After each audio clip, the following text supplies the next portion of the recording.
আপোনাৰ ঘৰখনৰ দক্ষিণ পূৰ্ব দিশত এই এটা মাত্ৰ সামগ্ৰী আপুনি ৰাখি থৈ দিয়ক। অইন একো কৰিব নালাগে। আপোনাৰ ঘৰখনত টকা পইচা সুখ শান্তি সমৃদ্ধি সকলোখিনি আহিব। নমস্কাৰ, মই এষ্ট্ৰলজাৰ বনজিৎ শৰ্মা। আপুনি কি কৰিব? আপুনি এটা আইনাৰ সৰু বটল হওক বা গিলাচ এটা হওক, আইনাৰ লৈ ল'ব। তো আইনাৰ বটলটোত আপুনি কি কৰিব? একমুঠি সৰিয়হ, হালধীয়া কালাৰৰ হয় যিটো সৰিয়হ, কিছুমানে বগা সৰিয়হ বুলি কয়, কিছুমানে হালধীয়া সৰিয়হ কয়। হালধীয়া সৰিয়হ একমুঠি তাত সেইখিনিত দিব, গিলাচটোত দিব।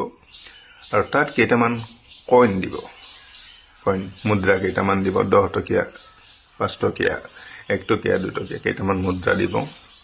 আৰু মুদ্ৰা দি সেই আইনাৰ বটল যিটো আছে, বটলটোক এখন ৰঙা কাপোৰ ওপৰত দি পেলাই এইখন মেৰিয়াই ল'ব।